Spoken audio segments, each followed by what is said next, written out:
പൂവരണിയിൽ വയോജന സൗഹൃദ open gym നിർമ്മാണം പൂർത്തിയായി. ജില്ലാ പഞ്ചായത്ത് പദ്ധതിയിൽ ഉൾപ്പെടുത്തി ജില്ലാ പഞ്ചായത്ത് അംഗം രാജേഷ് പള്ളിപ്ലാക്കൽ അനുവദിച്ച 12 ലക്ഷം രൂപ ഉപയോഗിച്ചാണ് മീനച്ചിൽ പഞ്ചായത്തിലെ പൂവരണിയിൽ വയോജന സൗഹൃദ ഓപ്പൺ ജിം നിർമ്മാണം പൂർത്തീകരിച്ചത്.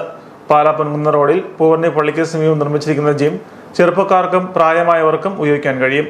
ഒരേ സമയം 10 പേർക്ക് വ്യായാമം ചെയ്യാൻ കഴിയുന്ന രീതിയിൽ fitness rider, air walker, rower machine, double twister, abdominal board, seated chest press, seated leg press, arm and shoulder wheel, single square എന്നിവയാണ് ജിമ്മിൽ ക്രമീകരിച്ചിരിക്കുന്നത്.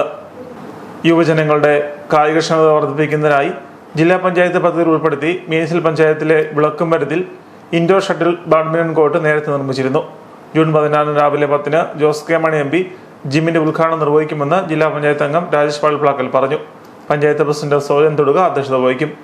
ജില്ലാ പഞ്ചായത്ത് പ്രസിഡന്റ് ഹേമലത പ്രേംസാഗർ മുഖ്യപ്രഭാഷണവും ജില്ലാ പഞ്ചായത്ത് അംഗം രാജേഷ് പള്ളിപ്ലാക്കൽ പദ്ധതി വിശദീകരണവും നടത്തും. Block panchayat president Jessy George, panchayat member Biju Kumbalanthanam, ജനപ്രതിനിധികൾ തുടങ്ങിയവർ പ്രസംഗിക്കും. രാത്രികാലങ്ങളിലും ജിം ഉപയോഗിക്കുന്നതിനായി സമീപത്ത് ജില്ലാ പഞ്ചായത്ത് പദ്ധതിയിൽ ഉൾപ്പെടുത്തി മിനി മാസ് ലൈറ്റ് സ്ഥാപിച്ചിട്ടുണ്ടെന്നും വനിതകളുടെ ആരോഗ്യ സംരക്ഷണത്തിനായി ഭരണങ്ങാനം പഞ്ചായത്ത് ഓഫീസിനോട് ചേർന്ന് വനിതാ ഫിറ്റ്നസ് സെന്റർ ഉടൻ നിർമ്മാണം ആരംഭിക്കുമെന്നും രാജേഷ് പള്ളിപ്ലാക്കൽ പറഞ്ഞു.